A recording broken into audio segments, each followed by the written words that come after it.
अब हम इस वीडियो में पढ़ेंगे राम लक्ष्मण परशुराम संवाद के प्रश्न उत्तर को। पहला प्रश्न, पितु समेत कहीं कहीं निज नामा, लगे करन सब दंड प्रणामा। यह पंक्ति सभा में उपस्थित लोगों की किन मन स्थिति को दर्शाती है? उत्तर है भय और शिष्टाचार को। सभा में उपस्थित सभी राजा परशुराम जी के क्रोध और तेजस्वी स्वरूप को देखकर भयभीत हो गए थे।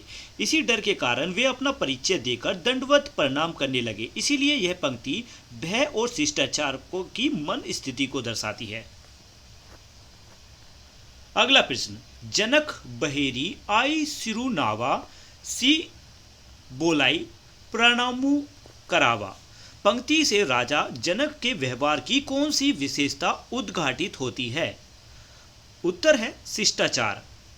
तर्क है कि राजा जनक सभ्य आगे आकर परशुराम जी को प्रणाम करते हैं और सीता जी से भी प्रणाम करवाते हैं। इससे उनके विनम्र, सभ्य और शिष्ट व्यवहार का परिचय मिलता है। अति ऋष बोले वचन कठोरा। जनक के प्रति परशुराम के कठोर वचन बोलने का मूल कारण था। उत्तर, शिव धनुष का खंडित होना। परशुराम जी भगवान शिव के परम भक्त थे। शिव धनुष को टूटा हुआ देखकर वे अत्यंत क्रोधित हो गए और इसी कारण उन्होंने राजा जनक से कठोर वचन कहे। अगला प्रश्न, राम का कथन होई केउ एक दास तुम्हारा, उनके व्यक्तित्व की किस विशेषता को दर्शाता है? उत्तर है विनम्रता और मर्यादा को। भगवान राम अत्यंत विनम्र और मर्यादित स्वभाव के थे। उन्होंने धनुष तोड़ने की बात भी बहुत नम्रता से की और सभ्य को परशुराम जी का सेवक बताया। इससे उनकी विनम्रता और मर्यादा प्रकट होती है।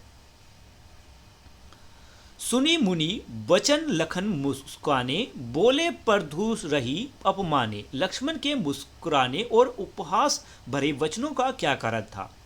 उत्तर, वे परशुराम को चुनौती देना चाहते थे। तर्क है इसका कि लक्ष्मण का स्वभाव तेज और निर्भीक था। वे परशुराम जी के अत्यंत क्रोध और कठोर वचनों से नाराज थे। इसीलिए उन्होंने मुस्कुराकर व्यंग्यपूर्ण बातें कही और उन्हें चुनौती देने का प्रयास किया। अगला प्रश्न, मेरी समझ मेरे विचार। अरध निमेष कल्प सम बीता। पंक्ति का भाव स्पष्ट करते हुए बताइए कि कविता में यह किसके संदर्भ में कहा गया और क्यों? उत्तर है कि यह पंक्ति सीता जी के संदर्भ में कही गई। जब सीता जी ने परशुराम जी का क्रोधपूर्ण स्वभाव देखा और उनके बारे में सुना, तब वे बहुत चिंतित और भयभीत हो गई। उस समय उन्हें आधा पल भी कल्प के समान बहुत लंबा लगने लगा। इसका भाव यह है कि चिंता और भय की स्थिति में समय बहुत धीरे धीरे बीतता हुआ प्रतीत होता है। अगला प्रश्न, सो बिलगाओ बिहाई समाजा, नाता मारे जेहि सब राजा। पंक्ति के आधार पर बताइए कि परशुराम द्वारा दी गई इस चेतावनी का स्वभाव में उपस्थित राम समाज पर क्या प्रभाव पड़ा होगा? तर्क सहित उत्तर दीजिए। उत्तर है कि परशुराम जी की इस चेतावनी से सभा में उपस्थित सभी राजा और लोग अत्यंत भयभीत हो गए होंगे।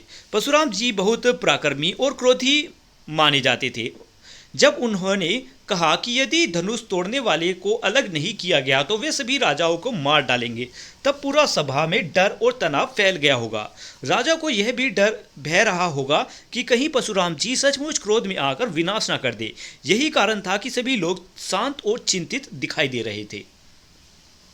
अगला प्रश्न, तुलसीदास ने राम और लक्ष्मण के माध्यम से एक ही परिस्थिति के प्रति दो अलग अलग प्रतिक्रियाएं दिखाई हैं।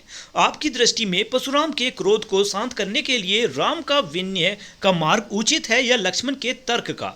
अपने उत्तर का उचित कारण और तर्क भी प्रस्तुत कीजिए। उत्तर है कि मेरी दृष्टि में परशुराम जी के क्रोध को शांत करने के लिए राम का विनय का मार्ग अधिक उचित है। राम ने हर परिस्थिति में धैर्य, विनम्रता और मर्यादा बनाए रखी। उन्होंने शांतिपूर्ण ढंग से बात करके परशुराम जी के क्रोध को कम करने का प्रयास किया। दूसरी ओर लक्ष्मण ने तर्क और व्यंग का सहारा लिया, जिससे परशुराम जी का क्रोध और बढ़ गया। क्रोधित व्यक्ति को शांत करने के लिए विनम्रता और धैर्य अधिक प्रभावी होती हैं। इसलिए राम का मार्ग उचित और आदर्श प्रतीत होता है। अगला प्रश्न, हृदय ना हर्षु विषादु कछु बोले श्री रघुबीरु। श्री राम के हृदय में न हर्ष था न विषादा। यह उनके व्यक्तित्व के किन गुणों को दर्शाता है? उनका भावनात्मक संतुलन इस पूरे पाठ में दूसरे पात्रों से अलग कैसे स्थापित करता है? उत्तर है कि यह पंक्ति श्री राम के धैर्य, गंभीरता, आत्मीय संयम और भावनात्मक संतुलन को दर्शाती है। सभा में जहां सभी लोग भय, चिंता या क्रोध से प्रभावित थे, वहीं श्री राम पूरी तरह शांत और संतुलित बने रहे। न उन्हें अत्यधिक प्रसन्नता थी और न ही दुख या घबराहट। उनका यह व्यवहार उन्हें दूसरे पात्रों से अलग बनाता है। परशुराम क्रोध में थे, लक्ष्मण आवेश में थे और सभा के लोग भयभीत थे, लेकिन श्री राम हर परिस्थिति में शांत और मर्यादित रहे। इसी कारण श्री राम का चरित्र आदर्श, संयमी और महान व्यक्तित्व के रूप में स्थापित होता है।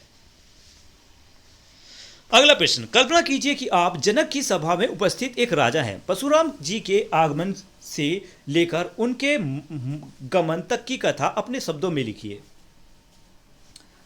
उत्तर, मैं राजा जनक की सभा में उपस्थित एक राजा था। सीता स्वयंवर में भगवान राम ने शिव धनुष तोड़ दिया था। तभी अचानक परशुराम जी क्रोध से भरे हुए एक उस सभा में आए। उनका तेजस्वी और भयानक रूप देखकर हम सभी राजा भयभीत हो गए। परशुराम जी ने टूटे हुए शिव धनुष को देखा और अत्यंत क्रोधित होकर पूछने लगे कि धनुष किसने तोड़ा है। राजा जनक विनम्रता से उन्हें समझाने लगे, लेकिन उनका क्रोध शांत नहीं हुआ। भगवान राम बहुत शांत और विनम्र बने रहे। उन्होंने नम्रता से उत्तर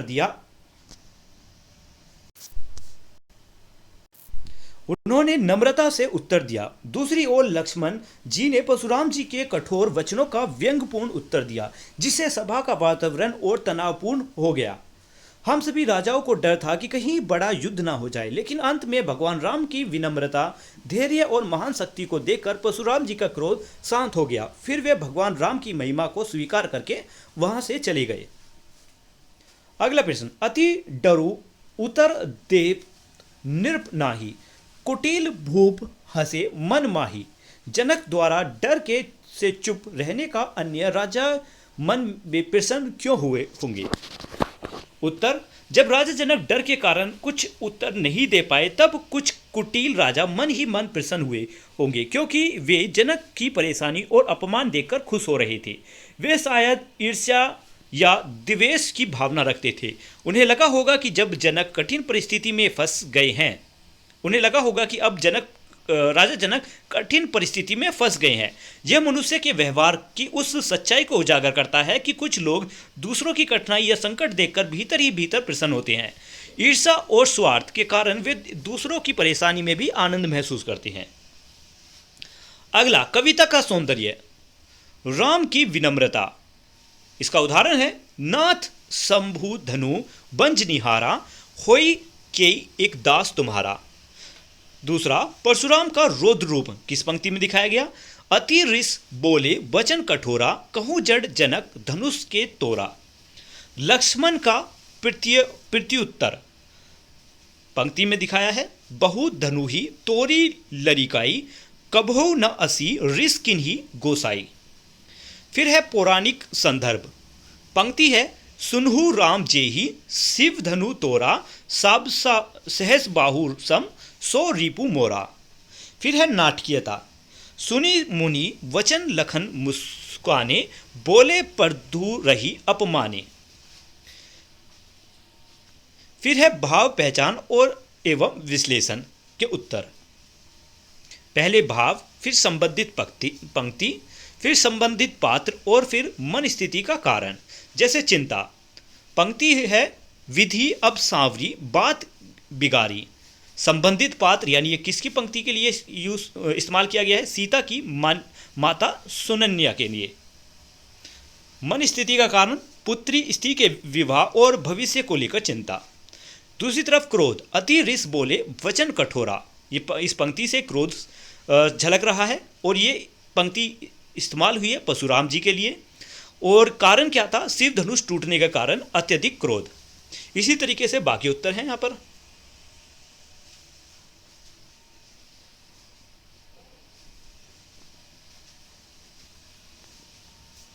आते हैं अगले प्रश्न पर। अति डरु उत्तर देप नृप नाही। प्रश्न है कि परशुराम के पूछने पर जनक का मौन भय जनित थी वे या विवेकपूर्ण निर्णय। संवाद की स्थिति के आधार पर विश्लेषण कीजिए। उत्तर है कि जब परशुराम जी ने क्रोध के में आकर पूछा कि शिव धनुष किसने तोड़ा है, तब राजा जनक तुरंत उत्तर नहीं दे पाए। उस समय सभा का वातावरण बहुत तनावपूर्ण और भयपूर्ण था। जनक का मौन केवल भय के कारण नहीं था, बल्कि वह एक विवेकपूर्ण निर्णय भी था, जो जानते थे कि परशुराम जी अत्यधिक क्रोधित हैं। यदि उस समय कोई जल्दबाजी में उत्तर दिया जाता तो स्थिति और अधिक बिगड़ सकती थी। राजा जनक एक बुद्धिमान और शांत स्वभाव के शासक थे। उन्होंने परिस्थिति को समझते हुए धैर्य बनाए रखा। उनका मौन यह दर्शाता है कि वे क्रोध की स्थिति में विवाद बढ़ाने की बजाय शांति बनाए रखना चाहते थे। हालांकि परशुराम जी के तेज और क्रोध के कारण उनके मन में भय भी था, फिर भी उनका मौन मुख्य रूप से विवेक, परिस्थिति की गंभीरता को समझने का परिणाम था। अगली प्रश्न, यदि आप इन पंक्तियों को मंच पर बोलते तो आपके चेहरे पर कौन सा भाव होता? उत्तर, यदि मैं इन पंक्ति को मंच पर बोलता तो मेरे चेहरे पर क्रोध, गर्व और चेतावनी का भाव होता। मेरी आवाज़ तेज और कठोर होती तथा चेहरे के भाव भी से परशुराम जी के रौद्र रूप और गुस्से को प्रकट किया जाता। अगला प्रश्न, आपने अनुभव किया होगा कि इस कविता में परिस्थिति वंश प्रत्येक पात्र एक अलग भाव का प्रतिनिधि बन जाता है। निम्नलिखित पात्रों को आप कौन कौन से भावों द्वारा प्रदर्शित करेंगे? जैसे परशुराम का रूप क्रोध से भरा हुआ, रौद्रता, तेजस्वी और आवेश में। राजा जनक विनम्र, चिंता, धैर्य और विवेक, ये इनके स्वभाव है। लक्ष्मण का स्वभाव वीरता, निर्भीकता, व्यंग्य और उत्साह। राम का चरित्र शांत स्वभाव, संयम, विनम्रता और मर्यादा। सभा में दूसरे अन्य उपस्थित राजा भय, घबराहट, चिंता और असहायता। अगला प्रश्न, विषयों से संवाद। सभा में परशुराम के प्रति राम के व्यवहार से उनकी विनम्रता, मर्यादा, धीर और उदात्त चरित्र से संबंध में पता चलता है कि जो किसी भी कुशल शासक के लिए आवश्यक है। आपको किन किन परिस्थितियों में इन विशेषताओं का परिचय देना पड़ता है, चर्चा कीजिए और लिखिए। उत्तर है इसमें कि हमारे जीवन में कई ऐसी परिस्थितियां आती हैं जहां विनम्रता, मर्यादा, धैर्य और अच्छे चरित्र का परिचय देना आवश्यक होता है। विद्यालय में शिक्षकों को बड़ों के साथ सम्मानपूर्वक व्यवहार करते समय विनम्रता और मर्यादा की आवश्यकता होती है। मित्रों के साथ किसी विवाद या मतभेद की स्थिति में धैर्य बनाए रखना जरूरी होता है। घर में परिवार के सदस्यों के साथ प्रेम और सम्मान से व्यवहार करना भी अच्छे चरित्र का परिचय देता है। कठिन परिस्थिति में घबराने की बजाय शांत रहकर समस्या का समाधान करना धैर्य और समझदारी को दर्शाता है। एक अच्छा नेता या जिम्मेदार व्यक्ति वही होता है जो हर परिस्थिति में संयम, विनम्रता और मर्यादा बनाए रखे। दूसरा प्रश्न, कविता में वर्णित प्रसंग सीता स्वयंवर की सभा का है। प्राचीन भारतीय समाज में वर चयन के लिए स्वयंवर की प्रथा प्रचलित थी। इससे अनेक उदाहरण मिलते हैं। ऐसी किसी एक पौराणिक ऐतिहासिक घटना का वर्णन कीजिए। इसमें एक घटना है महाभारत की। महाभारत में द्रौपदी स्वयंवर इसका प्रसिद्ध उदाहरण है। राजा द्रौपद ने अपनी पुत्री द्रौपदी के विवाह के लिए स्वयंवर का आयोजन किया था। स्वयंवर में एक कठिन प्रतियोगिता रखी गई थी। ऊपर घूमती हुई मछली की आंखों को नीचे पानी में उसके प्रतिबिंब देखकर निशाना लगाना था। बहुत से राजा और वीर योद्धा इस प्रतियोगिता में भाग लेने आए, लेकिन कोई भी सफल नहीं हो सका। अंत में अर्जुन ने यह कठिन कार्य पूरा किया और द्रौपदी से उनका विवाह हुआ। इस प्रसंग से पता चलता है कि प्राचीन भारतीय समाज में स्वयंवर के माध्यम से योग्य वर का चयन किया जाता था। अगला प्रश्न, परशुराम के क्रोध को देखकर सीता और उनकी माता सुनैना दोनों चिंतित थे और सीता के लिए एक पल युग के समान भारी और लंबा प्रतीत हो रहा था। उनकी मन स्थिति का अनुमान लगाते हुए उस क्षण दोनों के बीच चल रहा मौन संवाद लिखिए। मौन संवाद यानी मन ही मन होने वाली बातचीत। सुनैना यानी सीता की माँ, हे देव, ये कैसी घड़ी आ गई है, ये कैसी कठिन घड़ी आ गई है। अभी अभी सीता का विवाह निश्चित हुआ था और अब यह नया संकट सामने खड़ा हो गया है। सीता मन में सोच रही होंगी कि माता बहुत चिंतित दिखाई दे रही है। परशुराम जी का क्रोध देखकर मेरा मन भी भय गया है, मतलब डर बढ़ गया है। सुनैना अपने मन में बोलती है, काश यह विवाद जल्दी शांत हो जाए और सब कुछ मंगलमय हो। सीता जी कहती हैं कि मुझे प्रभु राम के धैर्य और विनम्रता पर विश्वास है, वे अवश्य इस स्थिति को संभाल लेंगे। सुनन्या मन ही मन कहती हैं, हे विधाता, मेरी पुत्री के जीवन में कोई बाधा ना आए। सीता मन ही मन प्रार्थना करती है कि प्रभु राम शांत है, इसलिए मुझे भी धैर्य रखना चाहिए। अगला प्रश्न, सभा में हो रहे संवाद को दूर बैठी सीता, राजा जनक और अन्य लोग भी सुन रहे थे। अपनी कल्पना और अनुमान के आधार पर लिखिए कि उस समय सीता के मन में किस तरह के भाव उत्पन्न हो रहे होंगे। सीता के दृष्टिकोण से पूरी घटना का विश्लेषण कीजिए। उत्तर है कि सभा में बैठे हुए सीता जी के मन में अनेक भाव उत्पन्न हो रहे होंगे। जब परशुराम जी क्रोध में सभा में आए होंगे, तब सीता जी के मन में भय और चिंता उत्पन्न हुई होगी। उन्हें लगा होगा कि कहीं यह विवाद किसी बड़े संकट में ना बदल जाए। जब राजा जनक शांत और चिंतित दिखाई दिए होंगे, तब सीता जी को अपने माता पिता की चिंता भी हुई होगी। लक्ष्मण जी के व्यंग्यपूर्ण उत्तर सुनकर उनके मन में एक और हंसी और गर्व का भाव आया होगा, क्योंकि लक्ष्मण बहुत निर्भीकता से उत्तर दे रहे थे। लेकिन दूसरी ओर यह चिंता भी रही होगी कि कहीं उनके शब्दों से परशुराम जी को क्रोध और बढ़ न जाए। श्री राम का शांत और विनम्र व्यवहार देखकर सीता जी के मन में विश्वास और संतोष का भाव उत्पन्न हुआ होगा। उन्हें लगा होगा कि राम अपनी बुद्धिमानी और धैर्य से इस स्थिति को अवश्य संभाल लेंगे। इस प्रकार उस समय सीता जी के मन में भय, चिंता, गर्व, हंसी, शंका और विश्वास जैसे अनेक भाव एक साथ उत्पन्न हो रहे होंगे। अगला प्रश्न, कविता में सभा में उपस्थित राजाओं ने अपनी वीरता, पराक्रम आदि का उल्लेख करते हुए अपना परिचय दिया है। यदि आपको अपना परिचय देना हो तो आप अपना परिचय किस प्रकार देना उचित समझेंगे? अपना परिचय देते हुए कुछ वाक्य लिखिए जिससे आपके व्यक्तित्व की महत्वपूर्ण बातों का पता चलता हो। यहाँ पर आप अपना नाम लिख सकते हो, जैसे मेरा नाम, यहाँ पर लिखोगे अपना नाम। मैं एक विद्यार्थी हूँ, मुझे ईमानदारी, अनुशासन और मेहनत पसंद है। मुझे नई नई बातें सीखना और दूसरों की सहायता करना अच्छा लगता है। मैं अपने माता पिता, गुरुजनों और बड़ों का सम्मान करता हूँ। मैं हमेशा विनम्रता और अच्छे व्यवहार के साथ आगे बढ़ने का प्रयास करता हूँ। मेरे लक्ष्य एक अच्छा और जिम्मेदार व्यक्ति बनना है। तो ये था आखिरी प्रश्न इस कविता का। मिलते हैं अगली वीडियो में एक नए पाठ के साथ। तब तक के लिए बाय बाय।